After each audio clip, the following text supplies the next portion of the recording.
Desconnecteu. Però ara parlem de projectes, d'idees que tiren endavant, d'iniciatives que té la gent del nostre país i que se'n surten. Ho fem, com sempre, amb el Pau García Milà. Hola, Pau, bona tarda. Bona tarda. Núria Coll, hola, Núria. Hola.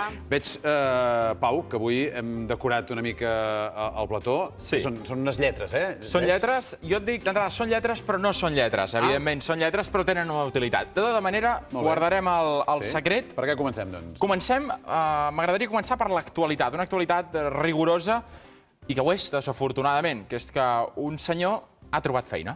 Home, desafortunadament no, doncs. Desafortunadament perquè és notícia. És a dir, el fet que algú trobi feina en ple 2013 jo crec que és notícia i ho hauria de deixar de ser. Però em direu, el Pau s'ha tornat boig, per què ens explica això? Doncs bé, per la manera com ho ha fet. El seu nom és Michel Das, és belga i aquesta targeta té molt a veure amb el que ha fet.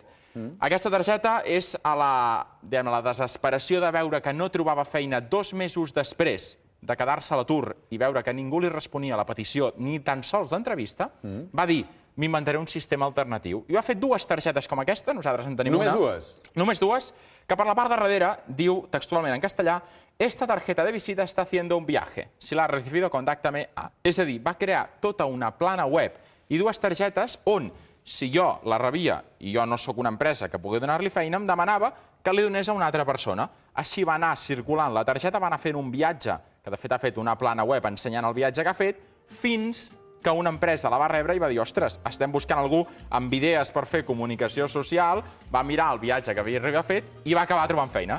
Molt bé. I tenim, em sembla que tenim una mica de gràfic d'aquest viatge, Núria. D'aquests més de 1.400 quilòmetres que ha fet, veurem el mapa primer d'Espanya, perquè la targeta, partint de Catalunya, va arribar a Madrid, va passar per Saragossa, 16 persones diferents la van arribar a tenir, i després veurem les localitzacions de Catalunya pròpiament, perquè també va moure's molt per dintre del nostre país. Sembla mentida que només amb 2 targetes, tots aquests quilòmetres. Una curiosa, que ell ho va basar, tot això va... Aquest senyor, el Michel, un dia va anar a una conferència que es parlava dels 6 graus de separació. És que bàsicament diu que entre jo i la Scarlett Johansson hi ha 5 persones, ella podria ser la 6a, que em dius, presenta-me-les, vull saber qui són. En el nostre cas n'hi ha menys, perquè Manel Cuyàs va conèixer Scarlett Johansson, ens va explicar un dia, per tant, des de nosaltres, Manel Cuyàs i Scarlett Johansson. I para de comptar, o Artur Mas, potser també, ell diu que i són amics. Doncs bé, en tot cas, entre una persona i una altra, sigui qui sigui, com a màxim hi ha 6 graus, aquesta és la teoria. Doncs ell va dir, ostres, doncs jo he enviat més de 6 currículums i no he encertat, i amb aquest viatge ha demostrat que es pot fer servir.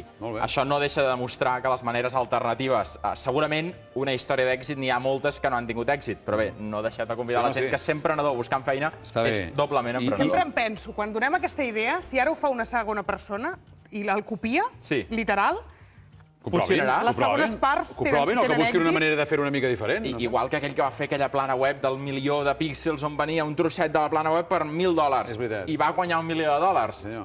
Diria que no ha fet gaires dòlars més. Bé, almenys no n'he tornat a sentir parlar d'aquest emprenedor. Perquè està vivint a les Bahamas, home. Clar, emprenedors que han fet pàgines de vendre n'hi ha molts, llavors veurem. De moment, el Michel sí que li ha funcionat.